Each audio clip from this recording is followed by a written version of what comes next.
영국 한 대학교 강의실에서 충격적인 일이 벌어졌습니다. 교수가 아시아의 1위는 일본이고 한국은 뒤에서 1등이라고 말했기 때문이죠. 이 사건은 어느 학생의 양심 발언 때문에 전 세계로 빠르게 퍼졌는데요. 어떤 내용인지 바로 알아보겠습니다. 영상 시작 전 구독과 좋아요, 불우이웃을 위해 끝까지 시청 부탁드립니다. 안녕하세요. 미국에서 영국으로 유학 온 엘리사라고 합니다. 최근에 저는 영국의 명문 옥스퍼드 대학교 국제안보 세미나실에서 브레넌 교수님의 날카로운 시선을 처음 마주했습니다. 그날 교수님은 동아시아 안보 상황에 대해 물으셨고 저는 주저없이 손을 들었습니다. 일본계 미국인으로서 동아시아 문제에 관해선 제가 가장 잘 안다고 생각했으니까요. 동아시아에서 일본은 여전히 군사적 주도권을 쥐고 있습니다. 한국은 기술력과 군사력 모두 일본에 비해 열등하죠. 제 말이 끝나자마자 강의실은 얼음장처럼 차가워졌습니다. 특히 동양계 학생들의 표정이 굳어졌습니다. 저는 그저 사실을 말했을 뿐인데 왜 이런 반응이 나오는지 이해할 수 없었습니다. 브레넌 교수님은 안경을 천천히 고쳐 쓰시더니 말씀하셨습니다. 엘리사, 당신의 의견은 흥미롭군요. 하지만 현대 군사력은 단순히 역사적 평판만으로 결정되지 않습니다. 한국은 지난 20년간 방위 산업에서 놀라운 성장을 이뤘어요. 현재 세계 8위의 무기 수출국이죠. 제 얼굴이 뜨거워지는 걸 느꼈습니다. 교수님의 말씀이 계속됐습니다. 한국은 현재 자체 개발한 KF-21 전투기를 생산하고 있으며 세계에서 손꼽히는 함정 건조 기술을 보유하고 있습니다. 반면 일본 자위대는 헌법적 제약으로 인해 공격적 군사력 배치에 한계가 있죠. 교수님의 목소리는 차분했지만 그 말에 담긴 무게는 엄청났습니다. 제 눈은 강의실 뒤편에 앉은 한국인 유학생 유진에게 향했어요. 유진은 그저 조용히 저를 바라보고 있었습니다. 그 시선에 담긴 의미를 그때는 이해하지 못했습니다. 그렇게 강의실은 침묵에 잠겼죠. 제 주장에 반박하는 사람은 없었지만 모두가 브레넌 교수님의 말에 고개를 끄덕이고 있었습니다. 그 순간 처음으로 불안감이 밀려왔어요. 내가 틀린 건가? 아니야, 절대 그럴 리 없어. 수업이 끝나고 나올 때 유진이 제 옆을 지나가며 작은 목소리로 말했습니다. 판단은 모든 사실을 알고 난 후에 해도 늦지 않아요. 그 말이 제 귀에 꽂혔지만 무시하기로 했습니다. 오랜 시간 형성된 제 믿음이 한순간에 바뀔 리 없었으니까요. 브레넌 교수님은 수업을 마치며 다음 주에 있을 특별 강의를 예고했습니다. 다음 수업에서는 실제 군사력 비교 시뮬레이션을 진행할 예정입니다. 여러분 모두 철저히 준비해 오세요. 다음 수업을 위해 도서관에서 자료를 찾던 중 충격적인 보고서를 발견했습니다. 세계 경제 포럼에서 발표한 최신 국방기술 순위였습니다. 화면을 응시하며 제 눈을 의심했습니다. AI 기술 부문에서 한국이 7위, 일본이 9위라니. 이건 분명 오류일 겁니다. 다른 자료를 찾아봤지만 결과는 비슷했습니다. 방위산업 수출 규모, 첨단 무기 개발 현황, 군사, 자율성 지수 등 여러 지표에서 한국이 일본을 앞서고 있었죠. 심장이 빠르게 뛰기 시작했습니다. 제가 알던 세계와 현실 사이에 어떤 괴리가 있는 걸까요? 다음 날 수업에서 저는 손을 번쩍 들었습니다. 교수님, 제가 찾은 자료에 오류가 있는 것 같습니다. AI 기술 순위에서 한국이 일본보다 앞서 있다고 하는데 이건 말이 안 되죠. 브레넌 교수님은 잠시 저를 바라보더니 화면을 켜셨습니다. 엘리사, 좋은 질문입니다. 다 같이 살펴볼까요? 교수님은 최신 국방 기술 데이터를 보여주셨습니다. 한국은 최근 10년간 국방 R&D에 GDP의 2.7%를 투자했습니다. 일본은 1.5%에 그쳤죠. 한국은 자체 개발한 AI 기반 전투 시스템을 갖추고 있으며 드론 방어 체계에서 세계적 수준을 자랑합니다. 이어서 교수님은 일본의 현실을 설명하셨습니다. 일본은 뛰어난 기술력을 가지고 있지만 평화 헌법 제약으로 인해 공격적 무기 개발에 한계가 있습니다. 또한 국방 예산의 상당 부분을 미국 무기 구매에 사용하고 있죠. 저는 자리에서 일어나 반박했습니다. 하지만 일본은 오랜 군사 전통과 기술력을 갖고 있습니다. 데이터가 모든 것을 말해주진 않아요. 교수님은 미소 지으셨습니다. 맞습니다. 하지만 현대 군사력은 역사적 전통보다 현재의 기술력과 운용 능력에 더 좌우됩니다. 데이터는 그저 현실을 반영할 뿐이죠. 강의실에서 웃음소리가 들렸습니다. 몇몇 학생들이 저를 향해 비웃고 있었죠. 누군가 작게 중얼거렸습니다. 무지한 주장은 자료 조사부터 하고 하라니까. 제 얼굴이 붉게 달아올랐습니다. 평소 자신감 넘치던 제가 갑자기 작아지는 느낌이었습니다. 제가 알던 세계관이 무너져 내리고 있었죠. 수업이 끝나고 복도에서 유진과 마주쳤습니다. 저는 고개를 숙이고 지나가려 했지만 유진이 먼저 말을 걸었습니다. 엘리사, 괜찮아요? 오늘 수업이 힘들었겠네요. 그 말에 제 방어 본능이 일어났습니다. 신경 쓰지 마세요. 데이터가 항상 맞는 건 아니니까요. 유진은 부드럽게 미소 지었습니다. 물론이죠. 하지만 진정한 학자는 자신의 믿음이 잘못되었을 가능성도 항상 열어두어야 하지 않을까요? 당신이 그동안 알고 있던 정보의 출처는 무엇인가요? 다음 날 수업 시간, 저는 마지막 자존심을 걸고 반격에 나섰습니다. 밤새 준비한 자료를 바탕으로 일본의 역사적 군사력을 설명하려 했죠. 손을 번쩍 들고 말했습니다. 교수님, 일본은 역사적으로 강력한 해군과 공군을 보유했습니다. 현대 자위대는 그 전통을 계승하고 있죠. 이런 역사적 맥락을 고려해야 하지 않을까요? 브레넌 교수님은 고개를 끄덕이셨습니다. 좋은 지적입니다. 역사적 맥락은 중요합니다. 하지만 일본 자위대의 태생적 한계를 이해할 필요가 있습니다. 교수님은 화면에 일본 헌법 구조를 띄우셨습니다. 전쟁 포기, 전력 불보유, 교전권 불인정. 이 조항으로 인해 일본은 법적으로 군대를 가질 수 없습니다. 자위대는 공식적으로 군대가 아닌 방위력으로 분류되죠. 이어서 교수님은 한국의 군사 시스템을 설명하셨습니다. 한국은 징병제를 통해 매년 약 25만 명의 젊은이들이 군사훈련을 받습니다. 이들은 평균 18개월 동안 실전과 같은 훈련을 받죠. 비교하자면 일본 자위대는 모두 지원자로 구성되며 훈련 강도도 상대적으로 낮습니다.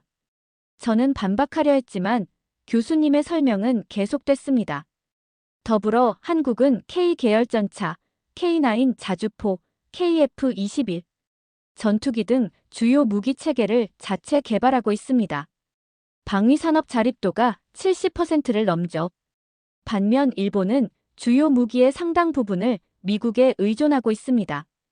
교수님은 마지막으로 한국의 K방산 수출 사례를 보여주셨습니다. 한국은 최근 폴란드에 K2 전차와 K9 자주포를 대량 수출했습니다. 터키, 인도, 호주 등 다양한 국가에 무기를 수출하고 있죠. 이는 한국 방산 기술의 세계적 경쟁력을 보여줍니다. 제 머릿속이 복잡하게 뒤엉켰습니다.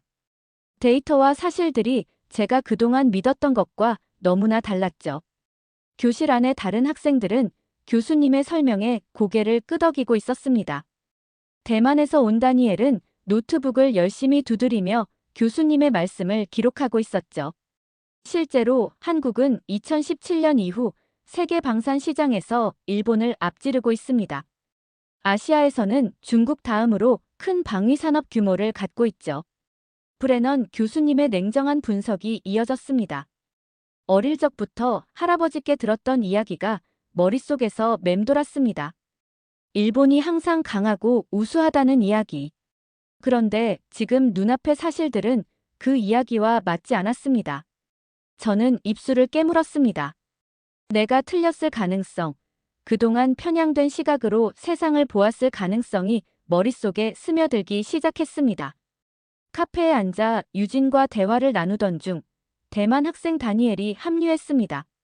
다니엘은 국제안보학을 전공하는 학생이었죠. 그는 노트북을 열더니 자료를 보여주기 시작했습니다. 엘리사, 이건 최근 발표된 한국과 일본의 군사력 비교 자료야. 객관적인 수치만 보자고. 다니엘이 보여준 자료는 충격적이었습니다. 한국은 현역 군인 55만 명, 예비군 310만 명. 일본은 현역 자위대원 24만 명, 예비 자위대원이 거의 없었습니다.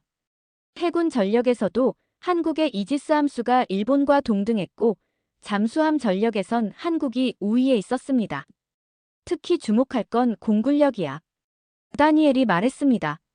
한국과 일본 모두 F-35를 보유하고 있지만 한국은 추가로 자체 개발 중인 KF-21이 있어. 반면 일본의 F-2는 F-16의 파생형에 불과하지. 유진이 부드럽게 덧붙였습니다. 엘리사, 우리가 말하려는 건 한국이 우월하다는 게 아니에요. 단지 모든 나라는 변화하고 발전한다는 거죠. 당신이 알고 있던 정보가 오래된 것일 수 있어요. 그 말에 제 마음속 무언가가 무너졌습니다. 눈물이 흘러내리기 시작했고 그것을 멈출 수 없었습니다. 제가 왜 이렇게 감정적이 되었는지 스스로도 의아했습니다. 그건 단순한 자존심의 문제가 아니었습니다. 정체성의 위기였죠. 미안해요.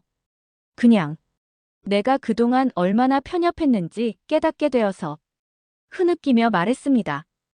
유진이 제 손을 잡았습니다. 괜찮아요. 우리 모두 배우는 과정에 있으니까요.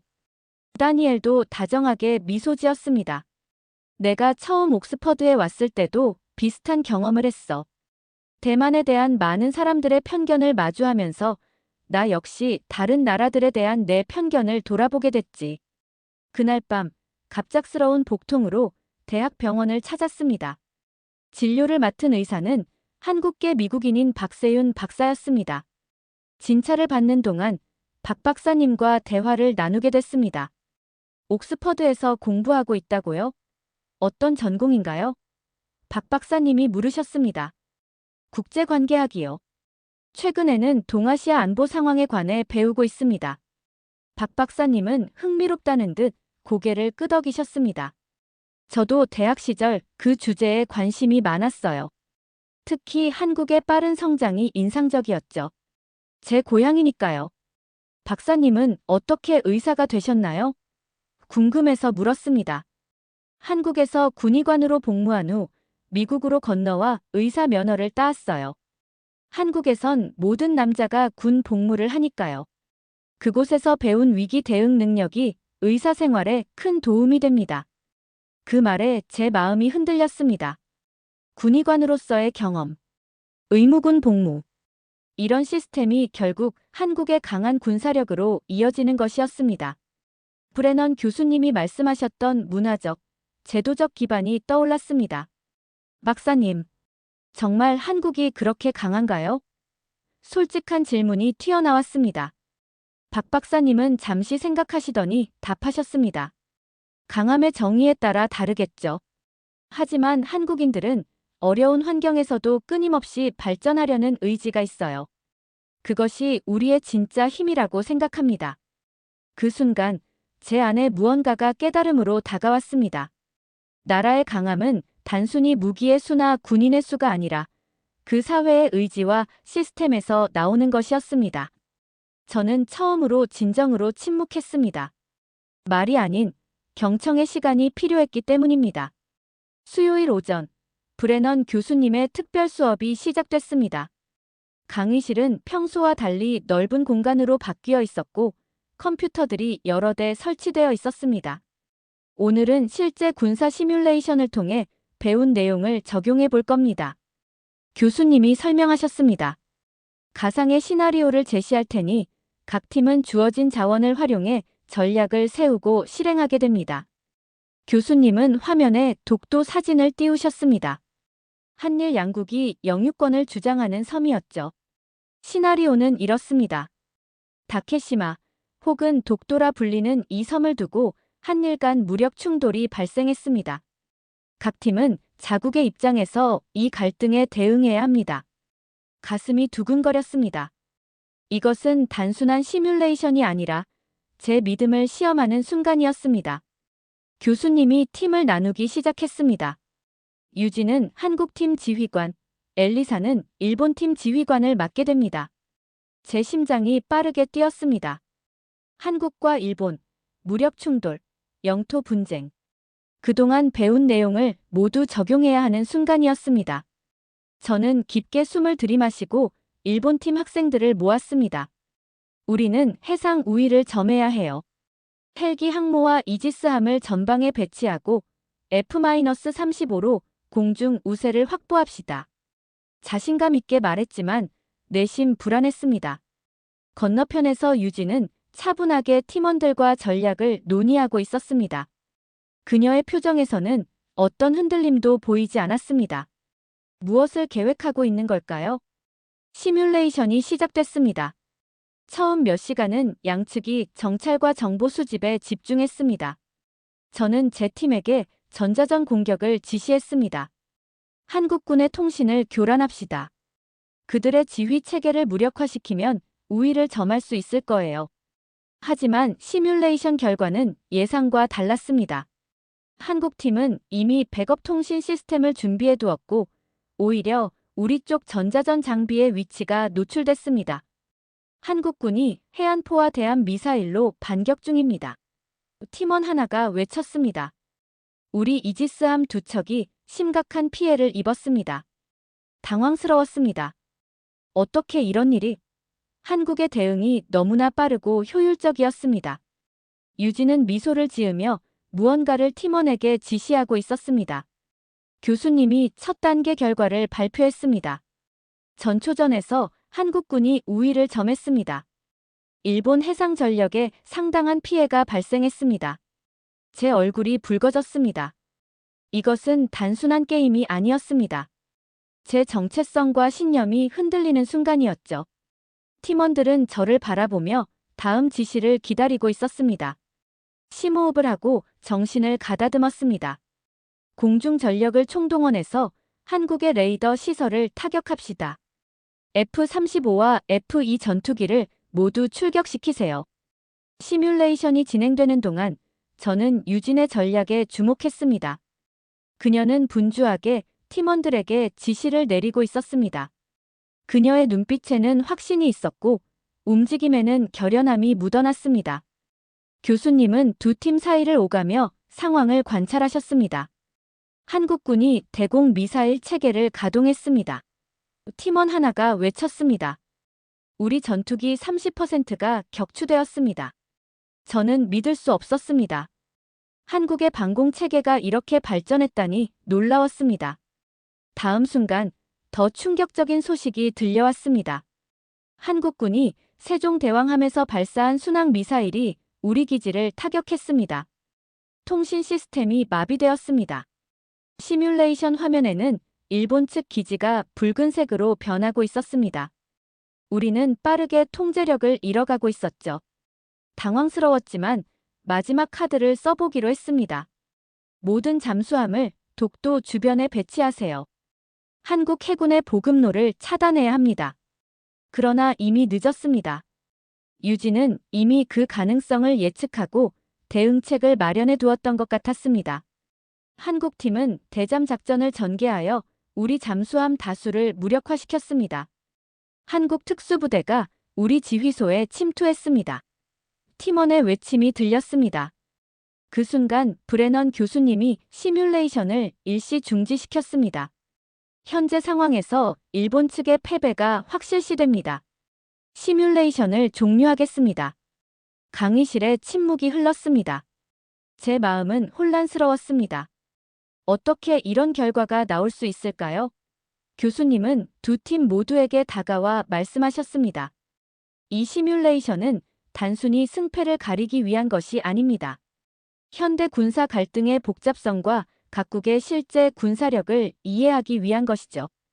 엘리사 팀은 전통적인 해군력에 의존했지만 유진 팀은 비대칭 전력과 첨단 기술을 효과적으로 활용했습니다. 다음 날 아침, 브레넌 교수님은 상세한 분석 시간을 가졌습니다. 프로젝터에는 양측의 전략과 결과가 표시되어 있었습니다. 저는 첫 줄에 앉아 긴장된 마음으로 교수님의 설명을 들었습니다. 일본 팀의 가장 큰 실수는 정보전에 대한 과소평가였습니다. 교수님이 말씀하셨습니다. 엘리사는 전통적인 해군력에 의존했지만 현대 전쟁에서는 정보와 전자전이 승패를 좌우합니다. 화면에는 한국 팀이 사용한 전자전 전략이 표시되었습니다. 그들은 우리의 통신을 교란하는 데 성공했고 그 결과 지휘 체계가 무너졌습니다. 저는 손으로 노트를 필사적으로 적었습니다. 이것은 단순한 수업이 아니라 제 세계관을 재구성하는 과정이었습니다.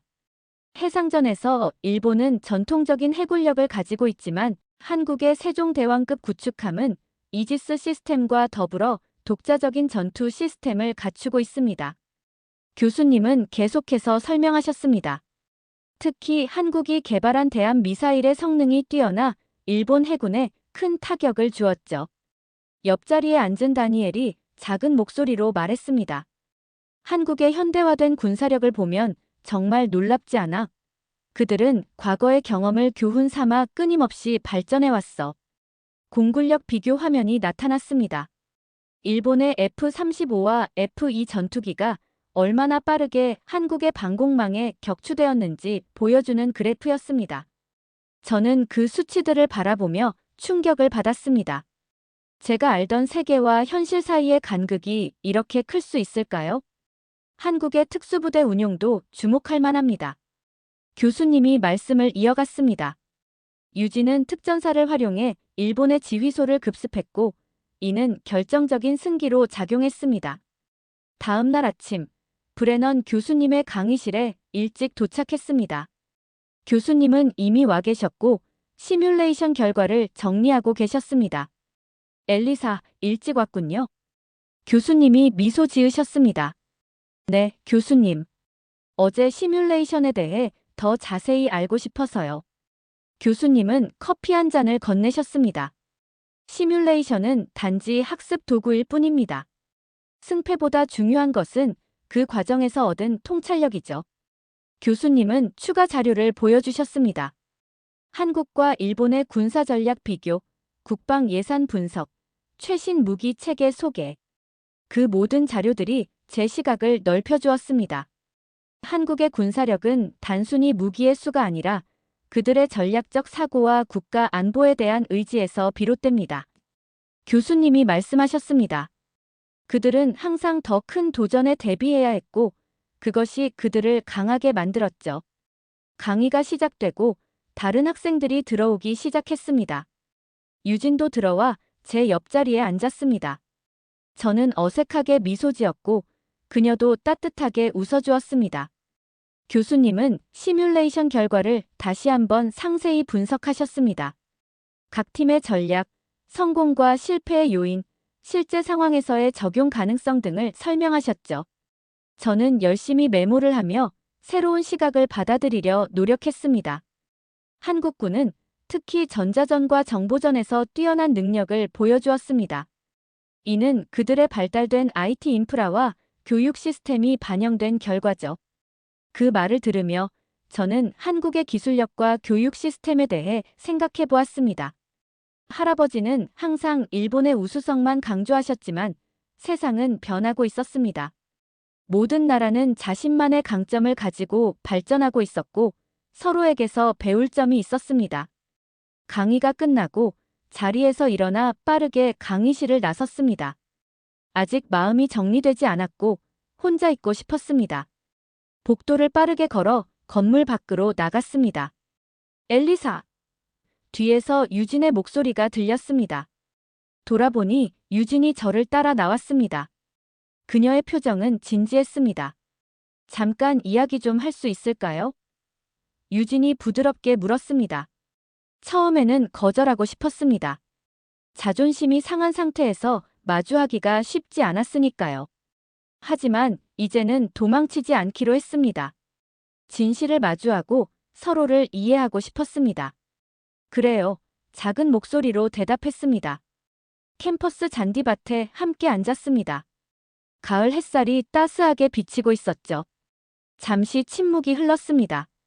너무 기분 상하지 마세요. 시뮬레이션은 그저 학습 도구일 뿐이에요.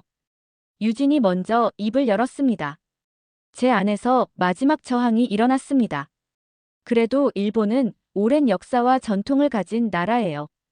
한 번의 시뮬레이션으로 모든 것이 결정되는 건 아니죠. 유진은 고개를 끄덕였습니다. 물론이에요. 모든 나라는 자신만의 강점과 역사가 있습니다. 일본의 문화와 기술력은 정말 대단하죠. 제가 말하고 싶은 건 이제는 정보를 믿을 건지, 감정을 믿을 건지 선택해야 한다는 거예요. 브레넌 교수님의 기말 과제는 동아시아 안보 상황에 대한 보고서였습니다. 주제는 자유롭게 선택할 수 있었죠. 저는 잠시 고민하다가 한국의 국방 현대화와 그 영향이라는 주제를 선택했습니다. 이제는 도망치지 않고 진실을 마주하고 싶었습니다. 도서관에서 밤늦게까지 자료를 찾으며 한국의 국방 정책, 방위산업 발전, 군사 전략에 대해 공부했습니다. 놀라운 사실들을 발견할수록 제 시각은 넓어졌습니다. 한국은 단순히 군사력뿐만 아니라 문화, 기술, 외교 분야에서도 놀라운 성장을 이루고 있었습니다. 유진과 자주 만나 함께 공부했습니다. 그녀는 한국에 대한 자료를 추천해 주었고, 저는 일본에 대한 객관적인 정보를 공유했습니다. 서로의 나라에 대해 배우면서 우리는 진정한 친구가 되어갔습니다. 병원에서 만났던 박세윤 박사님도 찾아갔습니다. 그는 기꺼이 한국의 의료 시스템과 교육에 대해 이야기해 주었고, 제 보고서에 도움이 될 만한 자료도 제공해 주셨습니다. 의사로서 제가 배운 가장 중요한 교훈은 선입견 없이 환자를 대하는 것입니다. 박 박사님이 말씀하셨습니다. 국제관계도 마찬가지 아닐까요? 선입견 없이 각 나라를 바라볼 때 진정한 이해가 시작됩니다. 그 말씀이 제 가슴에 깊이 새겨졌습니다. 선입견 없이 세상을 바라보는 것. 그것이 제가 앞으로 추구해야 할 자세였습니다. 보고서를 작성하면서 저는 스스로에게 솔직해지려 노력했습니다. 왜 그토록 한국을 무시했는지, 일본에 대한 맹목적인 자부심은 어디서 비롯되었는지 성찰했습니다. 할아버지의 이야기, 편향된 역사 교육, 그리고 무엇보다 제 안의 오만함이 객관적 판단을 흐리게 했다는 사실을 인정했습니다. 발표 날이 다가왔습니다. 떨리는 마음으로 강단에 섰습니다. 유진과 다니엘, 그리고 다른 학생들이 저를 응원하는 눈빛으로 바라보고 있었습니다. 한국의 국방 현대화는 단순한 군사력 증강이 아닌 국가 안보와 경제 발전을 위한 전략적 선택이었습니다. 당당하게 발표를 시작했습니다. 지난 20년간 한국은 자체 기술력으로 첨단 무기 체계를 개발해왔고, 이제는 세계 방산 시장에서 중요한 위치를 차지하고 있습니다. 발표를 이어가며 한국의 방위산업 발전 과정, 군사 전략의 변화, 그리고 그것이 동아시아 안보 구도에 미치는 영향을 분석했습니다. 객관적 데이터와 함께 제 개인적인 시각 변화도 솔직하게 공유했습니다. 저는 이번 연구를 통해 편견 없이 세상을 바라보는 것의 중요성을 깨달았습니다. 객관적 사실에 기반한 판단이야말로 진정한 국제관계 전문가의 자세라고 생각합니다. 발표가 끝나고 브레넌 교수님은 따뜻한 미소와 함께 말씀하셨습니다. 엘리사, 훌륭한 발표였습니다. 배우려는 자세는 당신의 진짜 무기입니다. 그 무기를 계속 갈고 닦으세요. 강의실을 나서는 길에 유진이 다가왔습니다. 정말 멋진 발표였어요.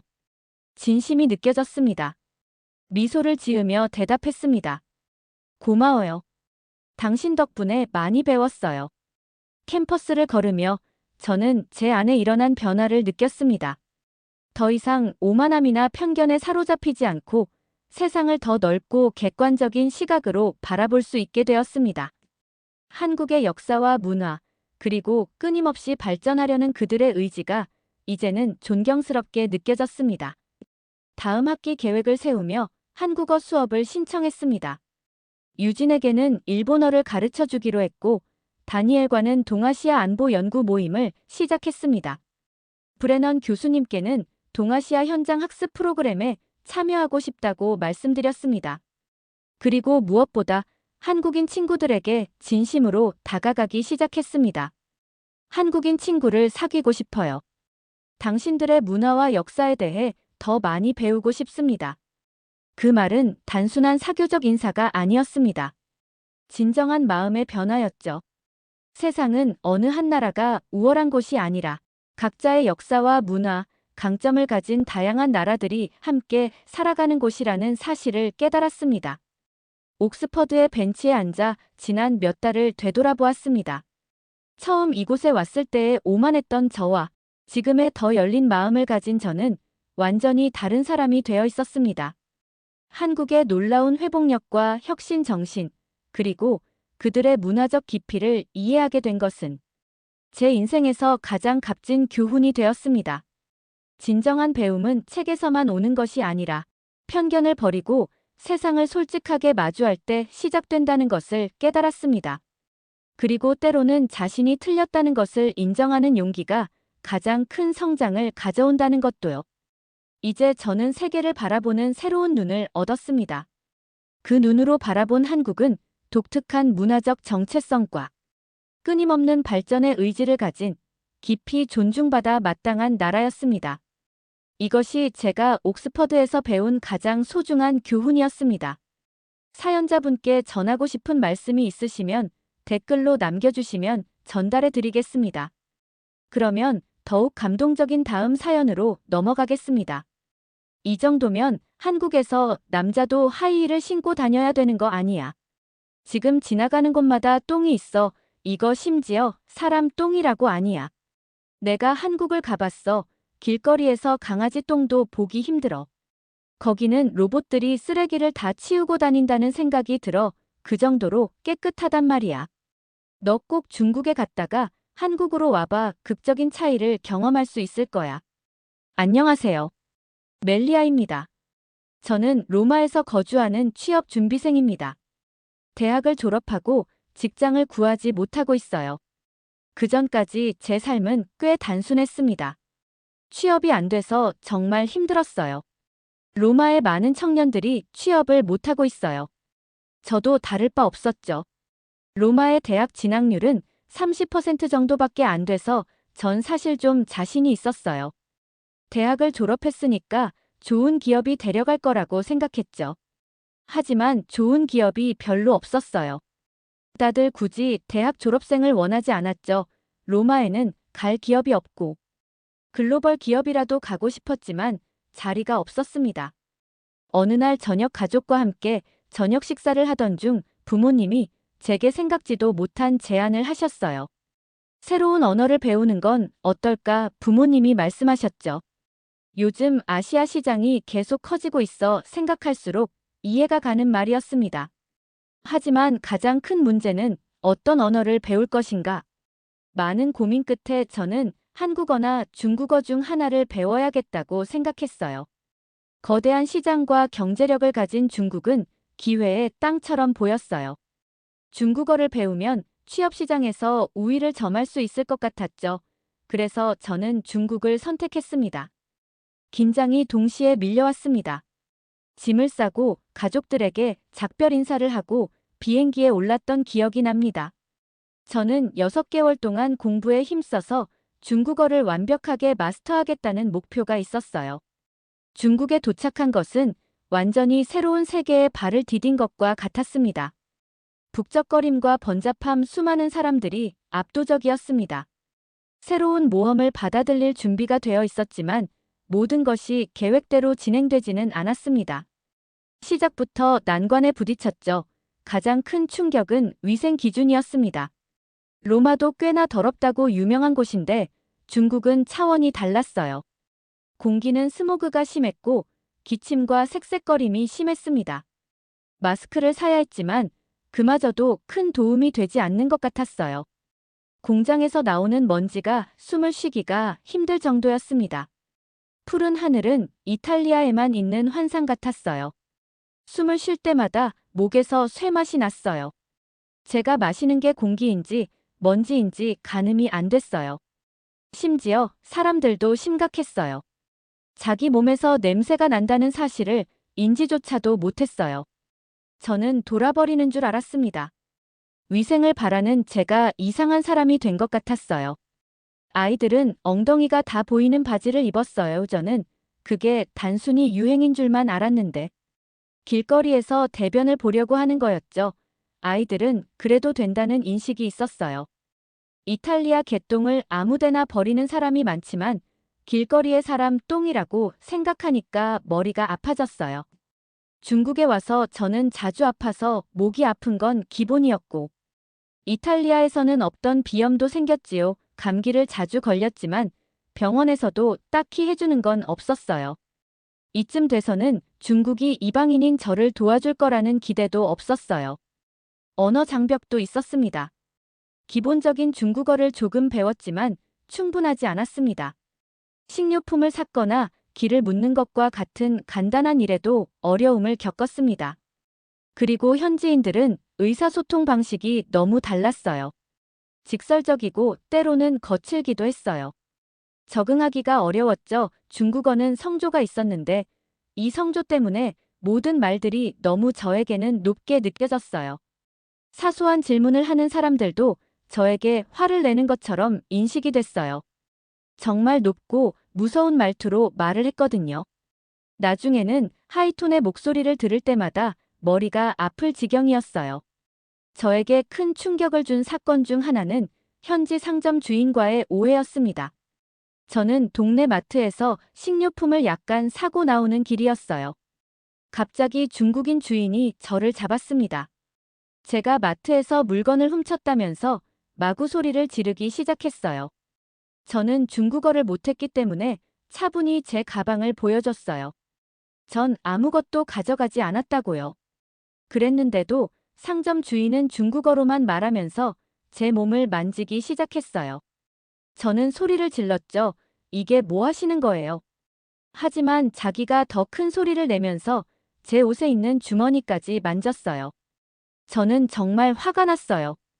하지만 아무도 도와주는 사람은 없었죠. 결국 저는 그날 경찰서에 가게 되었습니다. 저는 정말 무서웠어요. 다행히 가게 안에는 CCTV가 있었어요. 제 가방 속과 주머니를 모두 검사하고 CCTV를 확인하고 나서야 경찰서를 나올 수 있었습니다. 놀랍게도 그 물건을 훔쳐간 사람은 다른 중국인이었어요. 저는 서러웠어요. 과연 그 중국인에게도 상점 주인이 이렇게까지 화를 냈을까? 라는 생각이 들었죠. 나쁘지만은 않았어요. 학원에서 학생들 사이에서 위안을 얻었죠. 우리는 경험과 어려움을 공유했고 혼자가 아니라는 사실을 알게 되어 기분이 좋았어요. 다들 취업이 힘들어서 혹은 중국 문화가 궁금해서 온 친구들이 많았어요. 우리는 멀리 떨어져 있는 작은 가족이 되었어요. 무엇보다 가장 친해지게 한 것은 중국의 위생이었습니다. 원래 친구는 공통점이 있어야 된다고 하잖아요. 저희는 충격적인 중국의 위생 상태를 욕하면서 친해졌어요. 제가 사귄 친구 중에는 활발한 성격의 영국인 수잔도 있었습니다. 우리는 금세 친해졌습니다. 수잔은 저보다 중국에 더 오래 머물렀고 좋은 경험과 나쁜 경험을 모두 가지고 있었습니다. 걔는 적당히 사는 법을 깨달았어요. 하지만 인생은 또 다른 커브볼을 던졌습니다. 수잔은 가족 사정으로 중국을 떠나야 했습니다. 저는 망연자실했습니다. 수잔은 단순한 친구를 넘어 제게 닭 같은 존재였거든요. 그녀가 떠나기 전 그녀는 제 관점을 바꿔준 말을 해주었습니다. 우리 가족은 이번에 한국으로 가기로 했어. 연락할게. 수잔이 가고 저는 정말 우울했어요. 그래도 취직을 위해 중국어를 공부했습니다. 수잔이 가고 2주가 지난 뒤 수잔에게 연락이 왔어요. 아빠 때문에 많은 나라를 다녀봤지만 정말 한국은 천국이라고요. 전화를 끊고 그녀의 말이 마음에 남았습니다. 그녀로부터 이메일을 받았습니다. 그녀는 모든 것을 사랑하고 있었습니다. 저에게 한국으로 놀러 오라고 초대했어요. 한국을 진지하게 생각해 본 적이 없었거든요. 하지만 이제는 호기심이 생겼습니다. 한국의 어떤 점이 수잔을 그토록 흥미롭게 만들었을까? 한국에 갔으면 나았을까? 그래서 저는 한국으로 떠났습니다. 다른 생각을 할 여유도 없었어요. 전 너무 지쳐 있었거든요. 공항을 빠져나오자마자 느꼈습니다. 공기는 깨끗해졌고 거리는 깔끔해졌습니다. 한국말이 서툴러도 사람들은 예의 바르고 친절하게 대해주었습니다. 중국에서의 경험 때문에 정말 열심히 한국말을 공부해서 왔거든요. 수잔이 옳았습니다. 한국은 달랐습니다. 사람들의 친절함과 푸른 하늘 곳곳에 있는 산 무엇보다 어느 곳에서도 이상한 냄새가 나질 않았어요. 로마와 청도에 있었던 저에게 서울은 정말 천국 같았어요. 한국에서의 첫날은 마치 그림 속으로 들어온 것 같았습니다. 색감, 소리, 냄새 등 모든 것이 생생하게 느껴졌어요. 수잔은 저를 데리고 서울 투어를 떠났어요. 우리는 고궁인 경복궁을 방문하고 번화한 명동 거리를 거닐며 길거리 음식을 맛보았습니다. 과거와 현재가 조화롭게 어우러진 모습에 매료되었습니다. 수잔과 저는 저녁마다 서울의 활기찬 밤 문화를 탐험하며 시간을 보냈습니다. 도시는 에너지가 넘치면서도 질서와 존중의 분위기가 느껴졌습니다. 이것이 내가 중국에서 경험했던 아시아가 맞나 라고 생각했던 기억이 납니다. 정말 눈에 띄었던 것은 모든 사람들이 예의 바른 모습이었어요. 언어 장벽으로 어려움을 겪을 때에도 사람들은 우리를 돕기 위해 최선을 다했습니다. 중국에서의 경험과는 정말 대조적이었어요. 한 사람으로서 존중받는다는 느낌을 받았어요. 이번 여행의 하이라이트는 고요한 제주도를 방문한 것이었습니다. 제주도의 자연은 정말 아름다웠습니다. 한라산에 올라 해변에서 휴식을 취하고 신비로운 용암굴을 탐험했습니다. 제주는 세상의 혼돈에서 벗어난 곳이었어요. 짧은 여행이 끝나갈 무렵 아쉬움이 밀려왔습니다. 한국은 제 마음의 한 부분을 차지했으니까요. 내가 어학연수를 결심한 이유는 다 한국에 있다는 생각이 들었어요. 심지어 한국은 중국보다 더 발전되어 보였습니다. 한국에서는 취업을 위해 할 수 있는 일들이 많이 생각나서 중국에 돌아와서 저는 한국에 대해 끊임없이 생각하게 되었습니다. 두 나라의 차이는 극명했습니다. 중국에서 제가 얻은 것은 우울함과 이질감이었습니다. 일주일 있었던 한국에서는 친절과 존중, 소속감을 경험했습니다. 중국에서 공부하기로 한제 결정에 의문이 들기 시작했습니다. 내가 실수한 걸까? 처음부터 한국을 선택했어야 했을까? 이런 생각들이 밤낮으로 저를 괴롭혔습니다. 그러던 중 부모님으로부터 전화를 받았습니다. 부모님은 제 목소리만 듣고 제 상태를 짐작하셨죠. 언제든지 돌아와도 돼. 저는 눈물이 났어요. 그래도 끝까지 해보자고 생각했죠.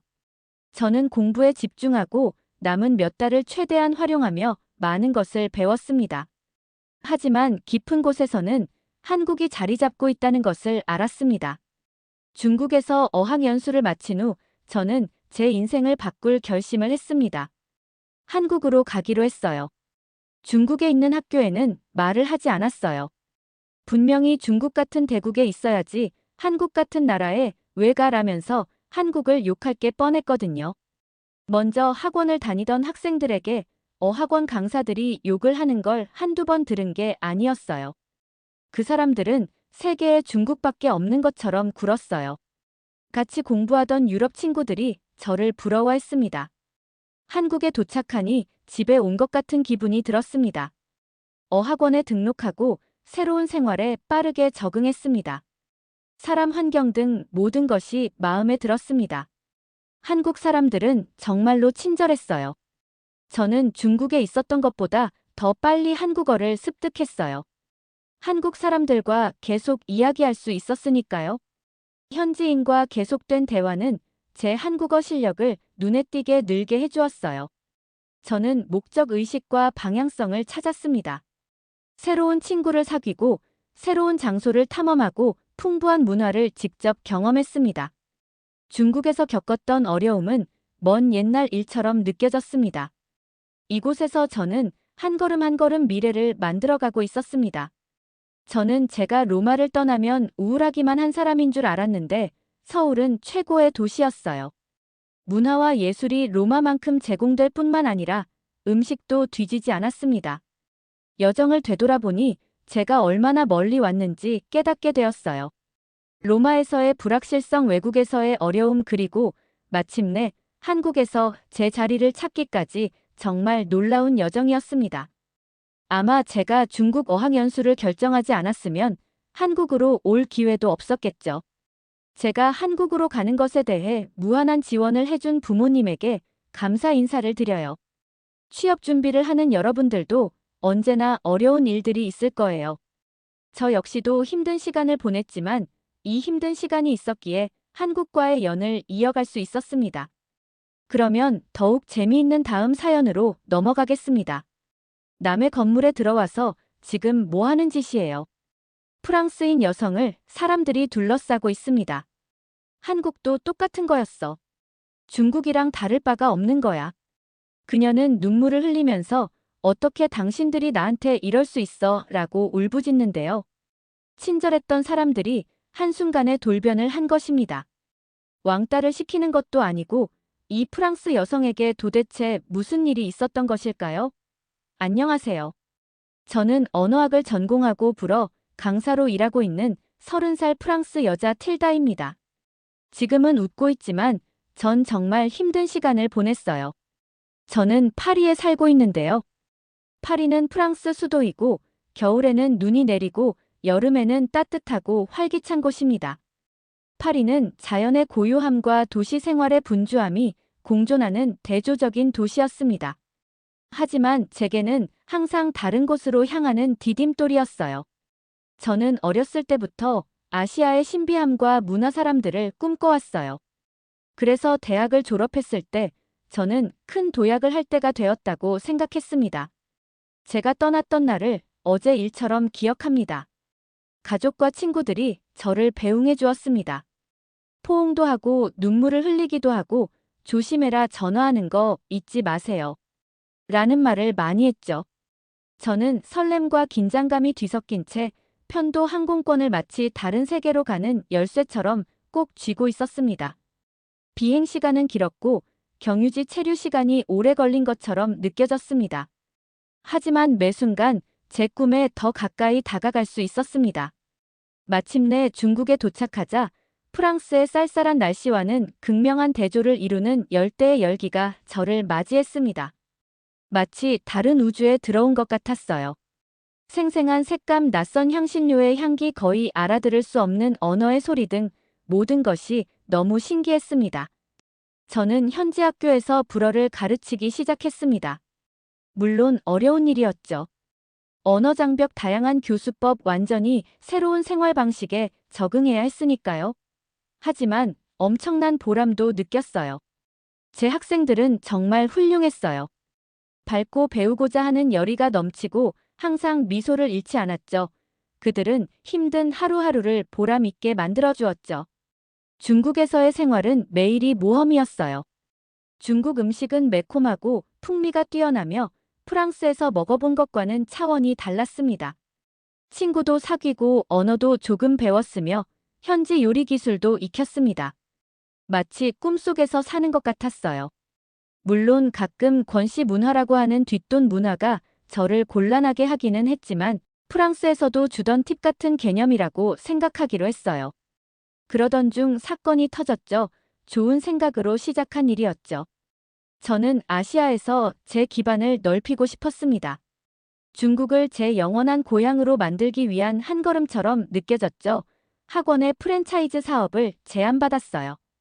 저는 충분히 저축을 했고 중국이 저에게 마음을 열어준 것처럼 더 크게 학원을 확장해서 불어 공부를 많은 학생들에게 시키고 싶었어요.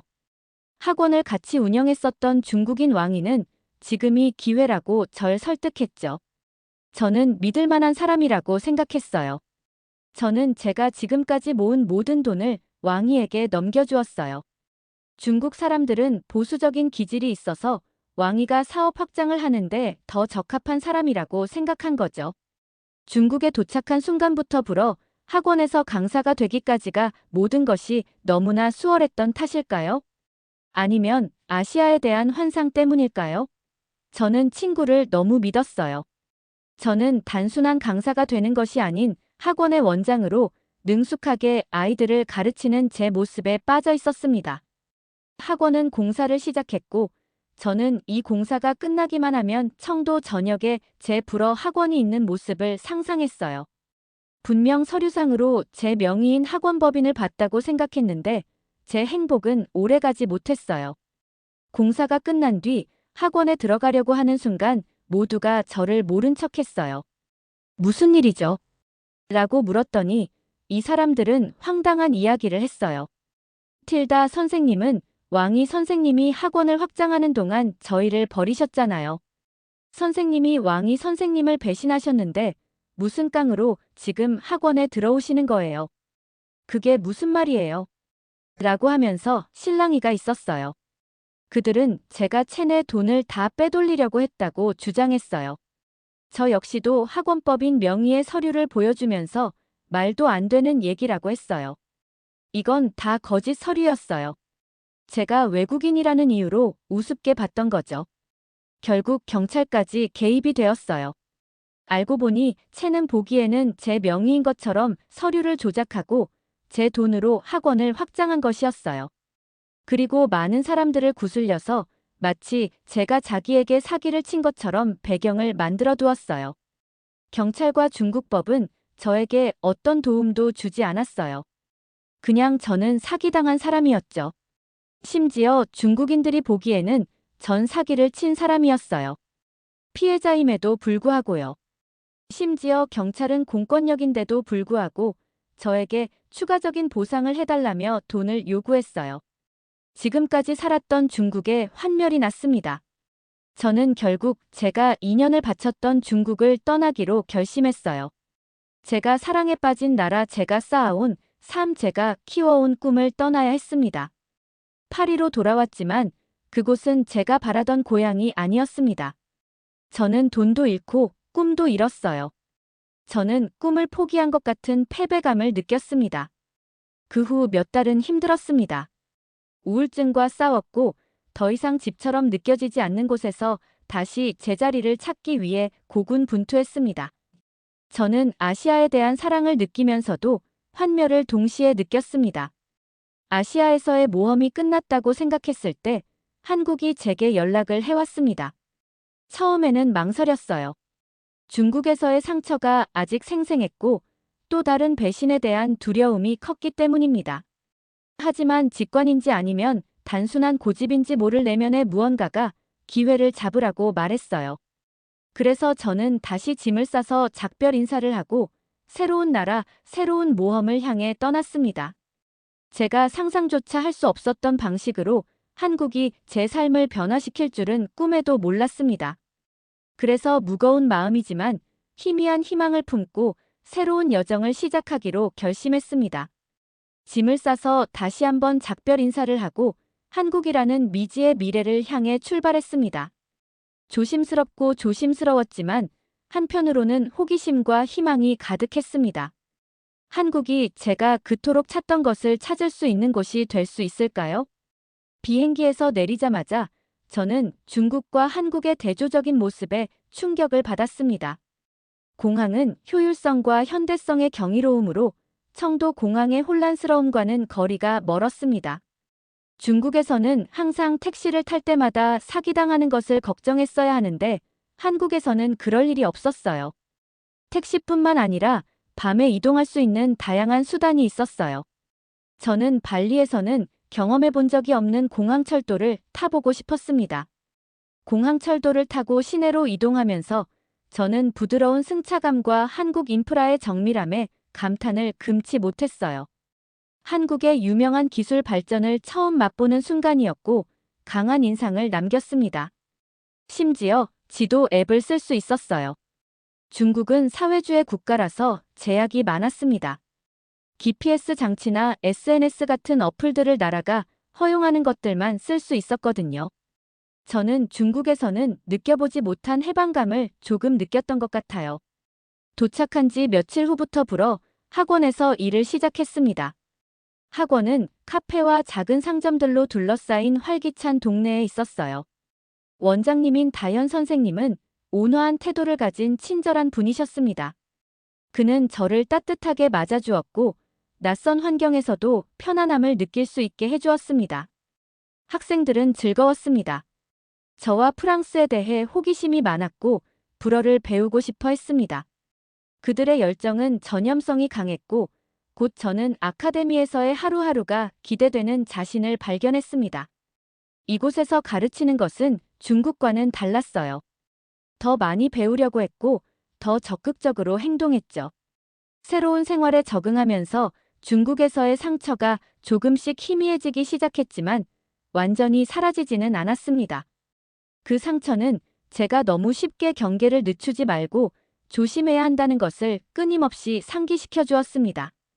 이렇게 조심스러운 성격 탓에 회사 안팎에서 친밀한 관계를 맺는 것을 주저하게 되었습니다. 무엇보다 가장 좋았던 점은 한국에는 뒷돈 문화가 없다는 것이었어요. 중국은 관시라고 하면서 뒷돈을 문화라고 생각하는데요. 관시란 상호 우위와 관계에 기반한 소셜 네트워킹의 한 형태로 비즈니스와 개인적 거래에 깊이 뿌리내리고 있습니다. 잘 봐달라고 하면서 빨간 봉투에 돈이나 물품들을 넣어서 상대방에게 주는 문화였어요. 저는 이 문화 때문에 학생들을 가르치는 제 실력을 의심하곤 했습니다. 실력이 좋지 않아도 관시를 통해서 학원에 계속 있는 선생님들이 중국에서는 아주 많았거든요. 사실 저는 이 문화가 너무 이해가 되지 않아서 중국 사람들에게 관시를 잘 주지 않았는데, 그래서 제가 사기를 당했을 때 아무도 제 편을 들지 않았던 걸 수도 있어요. 그런데 저는 이 관시가 이상했어요. 결국 돈으로 상대방의 환심을 사는 게 아닌가라는 생각이 들었거든요. 그래서 중국에 있을 때는 즐거웠지만 지금까지 연락을 유지하는 친구가 한 명도 없는 건가라는 생각이 드네요. 서울에서는 인맥과 관계는 좀 더 투명하고 진정성 있는 바탕 위에서 형성되고 유지되는 것 같았습니다. 심지어 잘 가르치지 못하는 선생님은 학생들이 바로 직접 피드백을 해줘서 선생님이 발전할 수 있도록 해줬어요. 그러던 어느 날 김다현 선생님이 아파트를 월세로 살지 않고 전세로 사는 게 어떻냐고 제안했어요. 제게는 생소한 개념이었고 과거 경험에 비추어 볼 때 저는 회의적이었습니다.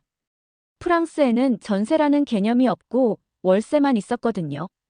저 역시도 월세로 집에서 살고 있었습니다. 심지어 중국에서 사기를 당한 경험 때문에 또 다른 함정이 기다리고 있는 건 아닐까라는 생각을 떨쳐낼 수가 없었어요.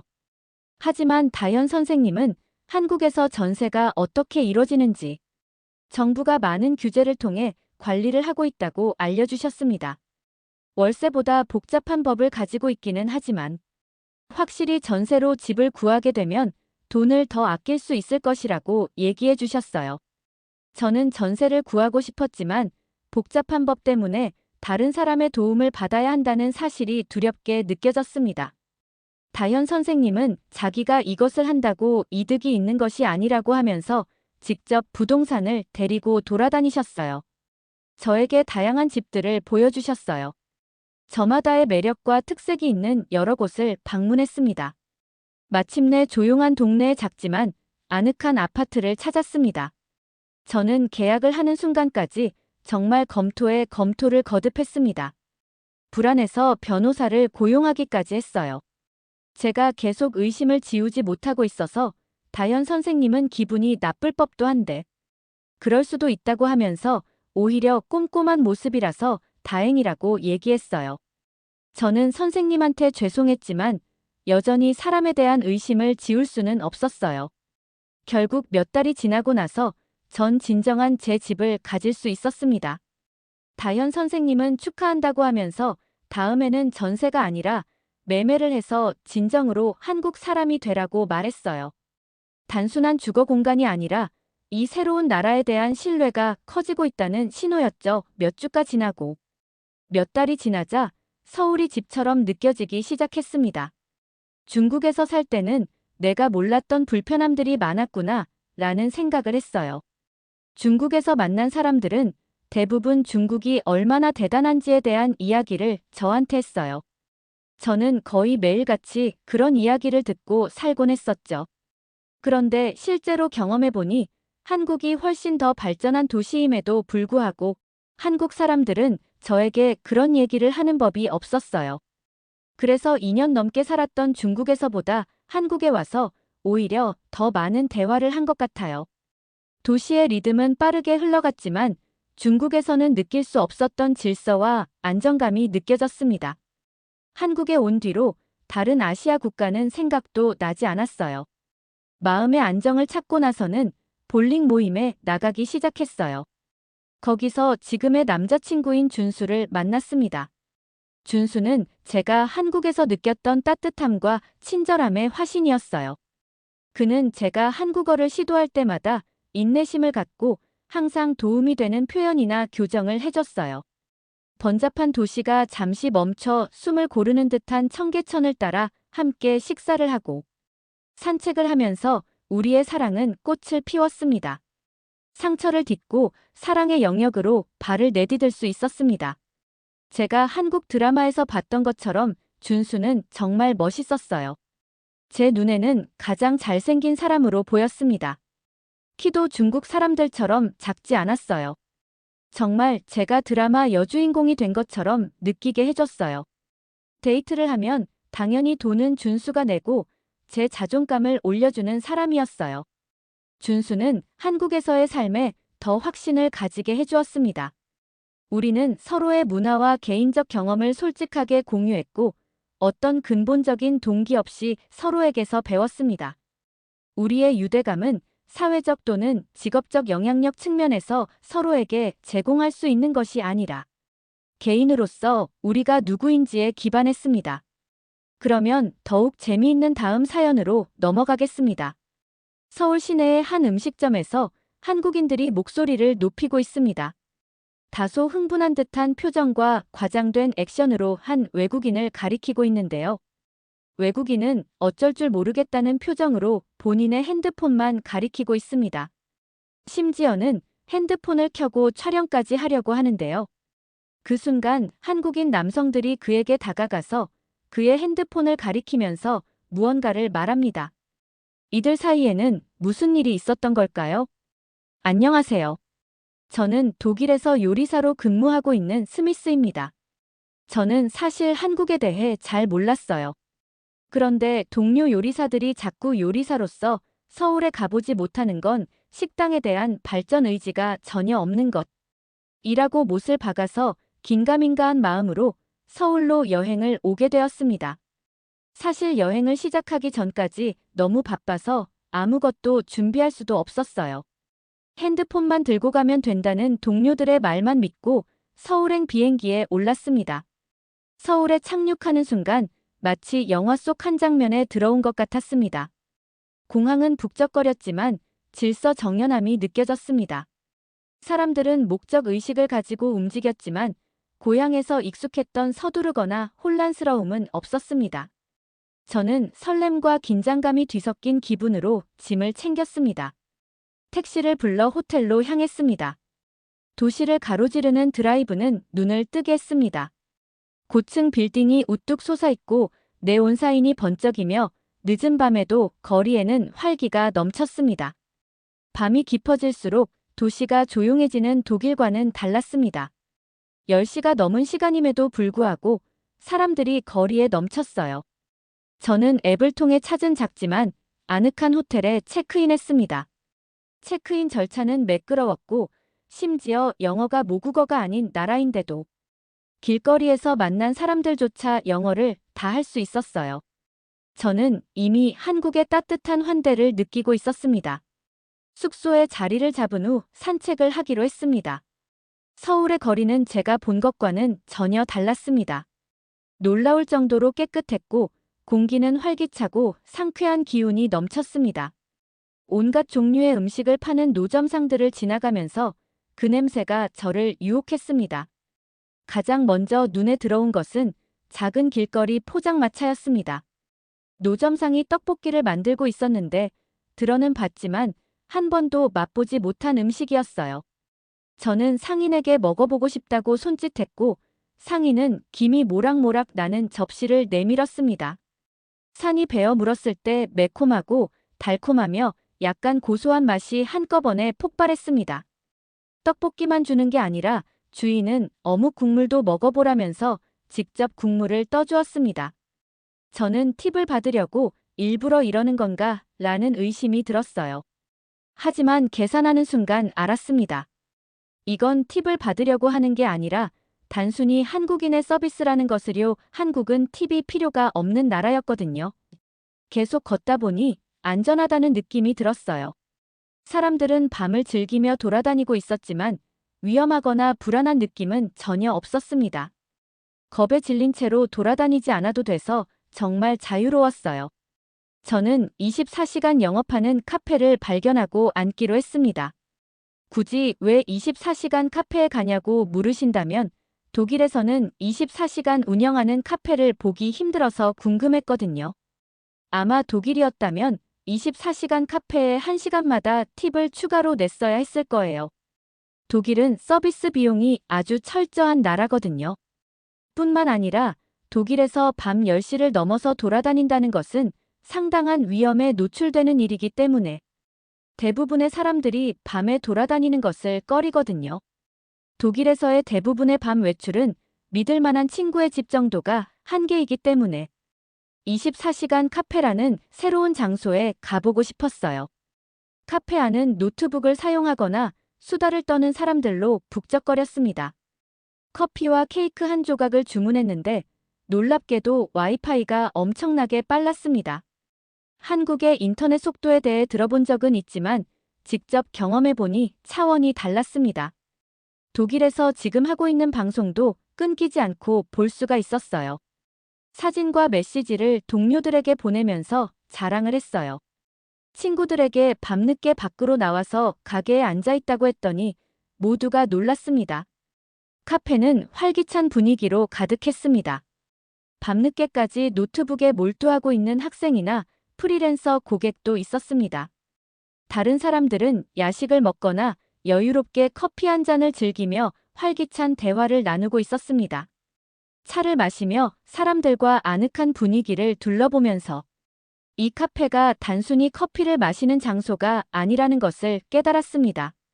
각계각층의 사람들이 모이는 문화의 중심지였습니다. 현대적이고 효율적이면서도 따뜻하고 매력적인 서울 그 자체의 축소판이었죠. 저는 계획보다 더 오래 카페에 머물며 그 분위기에 흠뻑 빠져들었습니다. 24시간 운영되는 이 카페에서 저는 서울의 라이프 스타일을 처음 접했고 한국 여행 내내 경험하게 될 활기찬 에너지를 미리 엿볼 수 있었습니다. 서울에서의 둘째 날은 호텔 창문으로 들어오는 아침 햇살과 함께 시작되었습니다.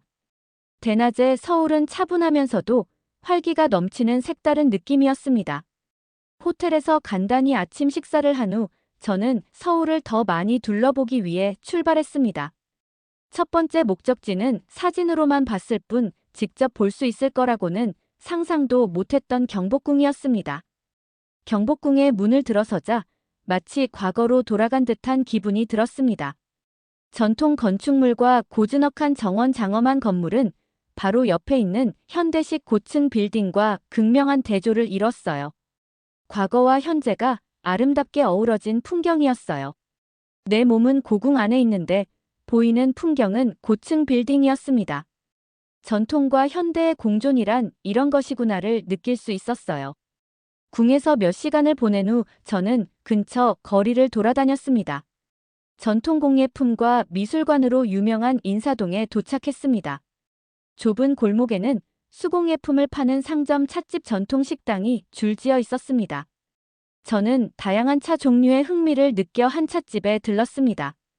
저는 녹차를 선택했고 주인 아주머니는 따뜻한 미소를 지으며 한국 전통 과자와 함께 차를 내주었습니다. 차는 섬세하고 상쾌했으며 달콤한 디저트와 완벽한 조화를 이루었습니다. 유명 맛집에 가지 않아도 이런 다양한 선택지와 서비스를 제공받을 수 있다는 사실이 놀라웠습니다. 점심시간이 다가와서 현지인이 추천해준 작은 식당을 찾았습니다. 메뉴가 전부 한국어로만 되어 있어서 무엇을 주문해야 할지 전혀 몰랐습니다. 당황하는 제 모습을 본 주인이 다가와 손짓과 서툰 영어를 섞어가며 메뉴 선택을 도와주었습니다. 결국 저는 야채 고기 간장 소스를 곁들인 불고기를 주문했습니다. 메뉴 선택 이후에 저를 또 당황시킨 것은 따로 있었습니다. 제가 시킨 비빔밥과는 전혀 다른 음식들이 마구 나왔습니다. 색색깔의 채소와 수프와 같은 따뜻한 국이 나왔습니다. 저는 제가 시키지 않았다고 말하려고 주인을 불렀습니다. 그랬더니 주방장이 나와서 호탕하게 웃었어요.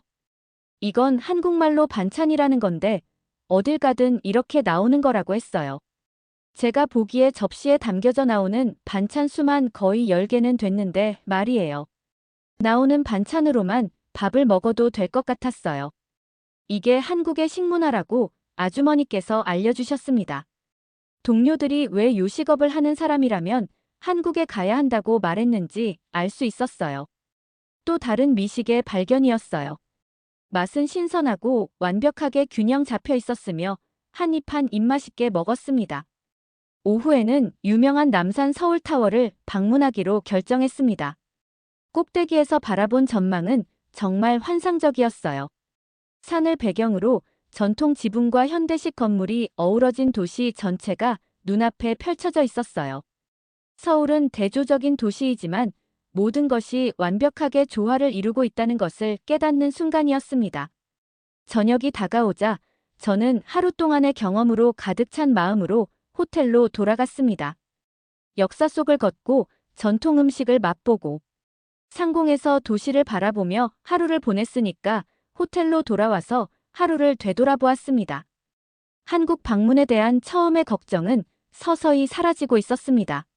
제가 만난 사람들은 친절하고 도움을 주었고 음식은 정말 훌륭했으며 도시 자체는 과거와 현재가 아름답게 어우러져 있었습니다. 많은 사람들이 서울을 사랑하는 이유를 이해하기 시작했습니다. 서울에서의 셋째 날 아침이 밝고 맑게 밝았습니다. 오늘 제게는 한 가지 주요 목표가 있었습니다. 바로 한국의 미식 중심지를 더 깊이 파고드는 것이었죠. 요리사로서 저는 현지 시장을 탐험하고 더 많은 전통 요리를 맛보고 싶었습니다. 첫 번째 방문지는 다양한 길거리 음식과 활기찬 분위기로 유명한 광장시장이었습니다. 광장시장에 들어서는 순간 다른 세상에 들어선 것 같았어요. 소리냄새 광경은 그야말로 압도적이었어요. 눈까지 즐거운 장소였어요. 노점상들이 길을 따라 늘어서서 고소한 부침개와 만두부터 신선한 해산물과 달콤한 간식까지 다양한 종류의 음식을 팔고 있었어요. 저는 시장 곳곳을 돌아다니며 눈에 띄는 것은 무엇이든 먹어보았습니다. 빈대떡은 바삭하고 풍미가 좋았고 한국식 소시지의 일종인 순대는 놀랍도록 섬세하고 진한 맛이 났어요. 영국에서 블랙 푸딩이라는 소피로 만든 끔찍한 음식을 먹어본 적이 있는데 같은 재료로 이렇게까지 다른 맛이 난다는 사실이 놀라웠습니다. 시장 구경이 끝나고 저녁으로 한국 전통 바비큐 레스토랑에 가기로 했습니다. 한국식 바비큐는 독일에 있을 때 익숙한 음식이었지만 정통 한국식 바비큐를 경험해보고 싶었거든요. 식당은 동그란 은색 테이블에 아늑한 분위기였어요. 동그란 의자 뚜껑을 열어보니 옷이랑 가방을 넣을 수 있다는 점이 무척이나 재밌었습니다. 저는 삼겹살을 주문했고 다양한 반찬이 함께 나왔습니다. 반찬이 끝도 없이 나오지만 이번에는 당황하지 않았어요. 그릴에서 고기를 익힌 다음 마늘, 쌈장, 풋고추 한 조각을 상추에 싸서 먹는 것은 즐거운 경험이었습니다. 심지어 외국인이 혼자 먹고 있는 걸 본 한국인 남성들이 말을 걸었습니다. 같이 먹어도 되냐고 물어보더니 술을 권해주셨어요. 한국식 맥주와 소주를 다 먹고는 한국 문화라며 소맥이라는 것도 만들어주셨습니다. 독일인이 한국에서 처음 보는 한국인과 술을 마시다니 너무나 새로운 경험이었습니다. 아저씨들은 이름을 물어보고 한국식 건배사를 알려주셨어요. 짠이라는 말이 너무 재미있어서 아직도 동료들에게 알려주곤 합니다. 저녁이 되자 저는 아저씨들과 함께 한국의 전통 길거리 음식 천막인 포차에 앉아 있는 제 자신을 발견했습니다. 노란 조명 아래 앉아 있으니 한국인이 된 기분이었어요. 저는 아저씨들로부터 1차, 2차, 3차 문화에 대해 배웠어요. 제 생에 그렇게 즐거운 술자리, 그렇게 맛있는 음식은 처음이었습니다. 저녁 외출을 즐기는 현지인들로 분위기가 활기찼어요. 요리 탐험의 하루를 완벽하게 마무리할 수 있었습니다. 그날 밤 침대에 누워 제가 맛본 모든 음식과 만났던 사람들을 생각했습니다. 음식 하나하나에 스토리가 있고 재료 하나하나에 역사가 있었습니다. 한식은 단순한 음식이 아니라 문화와 사람들을 반영하는 것이었습니다. 또한 밤이 깊어질수록 도시가 조용해지는 독일과는 달랐습니다. 이곳에서는 밤이 낮의 또 다른 일부분으로 느껴질 정도로 활기차고 생동감 넘쳤습니다. 밤에 이렇게 사람들을 만나러 나올 수 있다는 사실이 부러웠어요. 한국에서의 셋째 날 저는 요리사이자 여행자의 관점에서 한국과 독일, 사회의 대조와 비교를 이해하는 데 집중하기로 했습니다. 한국 문화에 대해 토론하기 위해 사회학 교수를 만나기로 한 대학을 방문하는 것으로 하루를 시작했습니다. 부모님과의 대화는 깨달음을 주는 시간이었습니다. 우리는 우서른에 대한 공경, 가족 간의 충성심, 화합을 강조하는 유교적 가치관이 한국 사회에 미친 영향에 대해 논의했습니다. 이러한 가치관은 제가 관찰한 한국인들 간의 상호작용에서 분명하게 드러났습니다. 교수는 또한 한국의 급속한 경제 발전과 현대화와 문화적 정체성, 보존의 균형을 어떻게 유지해왔는지도 강조했습니다. 교수님이 보여주신 30년 전의 사진은 지금의 서울과 같은 공간이라는 생각이 전혀 들지 않을 정도로 다른 모습이었습니다. 이 급격한 변화를 겪은 한국인들이 경제 발전 사이에서 균형을 왜 이렇게나 강조하는지를 알 수 있는 부분이었습니다. 급격한 경제 발전 하에서 자신의 정체성을 잃지 않으려고 얼마나 많은 노력을 했을지가 느껴졌어요. 오후에는 한국 전통 요리 학교를 방문했습니다. 이곳에서 균형의 중요성, 제철 식재료 사용, 음식이 약이라는 개념 등 한국 요리의 철학에 대해 배웠습니다. 다양한 재료가 한식의 맛을 풍부하게 만드는 점이 재미있었어요. 게다가 간장, 고추장 등과 같은 다양한 향신료들이 나보다 나이가 훨씬 많다는 점을 알 수 있었습니다. 요리 과정에서도 식재료를 헛되게 쓰지 않고 이를 통해 음식에 대한 존중을 보여주는 한국인의 모습을 볼 수 있었습니다. 꽤나 음식에 진심인 모습이 재미있었어요. 또한 어느 한 재료가 튀지 않도록 음식에서조차 조화가 균형을 중시하는 한국 사회의 모습과 비슷하다고 느꼈습니다. 이후에는 지역 커뮤니티 센터에서 주민들과 교류하는 시간을 가졌습니다. 대화를 나누면서 다른 사회와 마찬가지로 한국인들이 자신의 문화에 대한 자부심과 직면한 어려움을 알 수 있었습니다. 어제 함께 술을 마셨던 아저씨들의 모습이 생각났습니다. 급격한 변화에 적응하기 위한 기성세대의 고군분투가 30년이라는 시간 동안 얼마나 많은 발전을 이루어냈는지가 이해가 되었습니다. 30년 전에 한국의 기반과 그 기반을 이어받아 발전시키는 세대 간의 균형을 이해할 수 있었습니다. 그날 저녁 식사는 가족이 운영하는 작은 식당에서 조용히 진행되었습니다. 주인인 할머니가 서울에서의 삶에 대한 이야기를 들려주었습니다. 오랜 세월 동안 한국의 변화를 바라보는 할머니의 시선은 향수와 희망이 공존했습니다. 그녀는 한국 전쟁과 그 후의 국가 재건 그리고 한국의 변화를 말해주셨습니다. 호텔로 돌아오면서 한국과 독일의 대조적인 모습을 떠올렸습니다. 한국에서는 공동체와 사회적 화합을 더 강조하는 반면 독일에서는 개인주의와 개인의 자유가 더 두드러진다는 것을 알 수 있었습니다. 두 사회 모두 강점과 도전 과제를 가지고 있었고 한국에 있으면서 다른 시각에서 한국 문화를 바라볼 수 있었습니다. 생각해보니까 저는 여행을 혼자 왔음에도 불구하고 다양한 한국인들을 만날 수 있어서 외로움을 느낄 틈이 없었어요. 이제서야 내가 여행을 혼자 왔다는 사실을 깨달을 정도로 따뜻한 나라라는 것을 알게 되었습니다. 그날 밤 제 경험에 대해 생각해 보니 제 여행은 선입견을 버리는 과정이기도 했다는 것을 깨달았습니다. 다른 삶의 방식과 다른 가치에 대해 마음을 여는 과정이었죠. 한국은 저에게 문화뿐만 아니라 더 개방적이고 이해심 많은 시각으로 세상을 바라보는 법을 가르쳐 주었습니다. 이 조그마한 나라에 얼마나 많은 문화와 사람들이 융합되어 살고 있는가에 대해 느낄 수 있는 여행이었습니다. 또한 전 세대가 화합하려는 노력 같은 목표를 바라보고 열심히 일을 하여 발전하는 모습은 제가 살아가는 데에 많은 동기부여를 해주었습니다. 요리사로서 손님들에게 단순히 음식을 제공하는 것뿐만이 아니라 어떤 서비스를 제공하고 어떤 만족감을 줄 수 있는지에 대해 생각해보게 해주었어요. 한국에서의 경험을 바탕으로 저는 제 식당을 한국식 문화를 제공하는 식당으로 바꿔야겠다는 다짐을 하게 해주었습니다. 이 여행에서의 경험이 제 식당을 우리 동네 최고의 식당으로 만들어줄 수 있을 거라고 생각합니다.